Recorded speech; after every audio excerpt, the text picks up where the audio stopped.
Hey folks, we're back. Back in the greenhouse. Back to planting some more seeds. Just figured I'd take you guys through it right from the start here. So, started some seeds in here yesterday. Take the dome off. Today we're going to be doing Italian oregano and Greek oregano. And you want to know how small oregano seeds are? They are so small that they literally come in a Ziploc bag inside the paper envelope. Like, these things are tiny. So when you're doing oregano, you only need, let's see if we can get something here. You know what we'll do? We'll just make a bit of a mess. We'll clean that up after. All right. Get a handful of, I just put a handful of potting mix up here.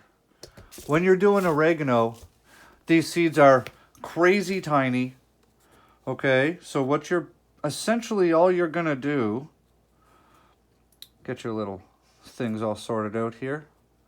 All you really want to do to plant your oregano is take your seeds. Like I said, these things are ridiculously small. Okay, so you're gonna take your seeds, put some out in your hand here, like that.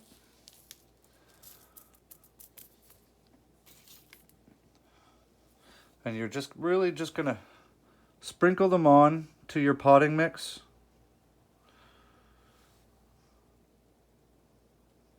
Like that. They're so small, they're hard to work with, so you end up just kind of scraping them right out of your hand. Like that. Now really, all you really, for the most part, have to do is just sort of push them down in the soil a little bit. You only really want to cover these things up with about 1/8 of an inch of potting mix. So just literally just a couple of flakes here up on top is all you need. Just like that. And then I'm just going to sort of smooth it out, just like that.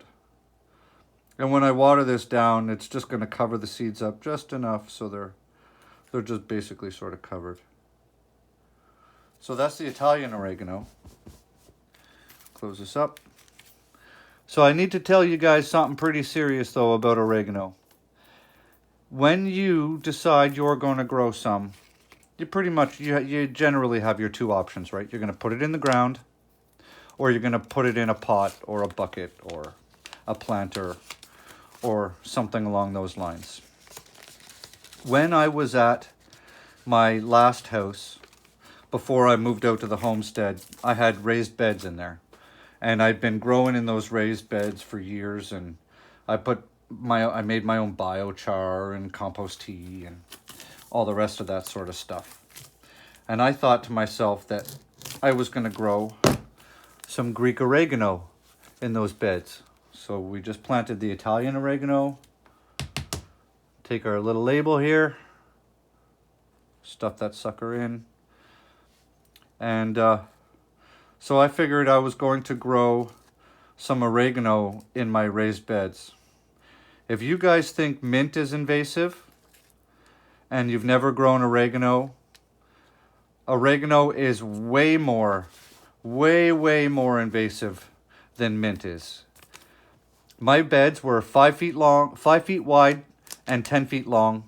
And I had my oregano in the top right-hand corner of that bed. In the fall, when I was tearing that bed apart and pulling all the plants, the root from the oregano plant went diagonal across the entire bed to the far corner, and I pulled it out. And so that's how invasive that is. And oregano is a rhizome-based plant like crabgrass. So if you leave even a tiny, small fragment of a root in there, that stuff will grow back. And it spreads underground, and you'll just have oregano popping up all over the place. And what ended up happening is some of the oregano flowered, and the birds in my backyard ate some of those flowers with the seeds in them, and then flew out of my yard and pooped in the grass on the opposite side of my house. And these damn things took off on my side yard to the point where I eventually had oregano as a ground cover over on that portion of my lawn. And it was nice because I always had fresh oregano growing there, which, you know, is nice. Because it wasn't a part of the lawn where my kids played and the dog played and so on and so forth. But once it took off, like my ground in my yard literally just looked like that. And I would just cut it with the lawnmower, and it was the greatest smell ever. But it was essentially now going to be growing there permanently. And the only way you could probably get rid of that is blasting it with some sort of chemical and killing your ground.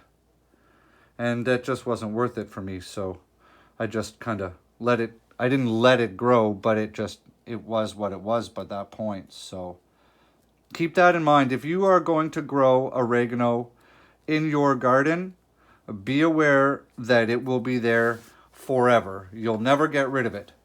So put it someplace where you don't care about it taking over, or someplace where it can just spread and it doesn't matter to you. Something like that. Don't plant it someplace where you plan on trying to maintain, grow other things. It'll choke other plants out.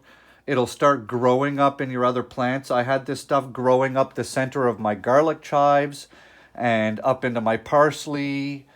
It becomes like a nightmare.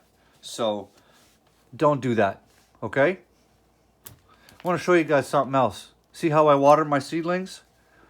Take a 2-liter bottle, take a super small drill bit, drill a bunch of holes in the top, and now you can water very lightly your seedlings, applying as much or as little water as you want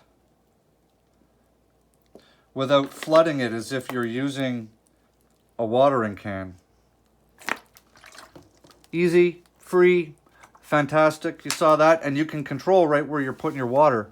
If you're going to use a watering can, it's going to splatter all over the place. Sometimes your seeds will float right up. It's hard to control the amount of water that you're putting out. So 2-liter bottle, punch a couple of holes in the top, and done.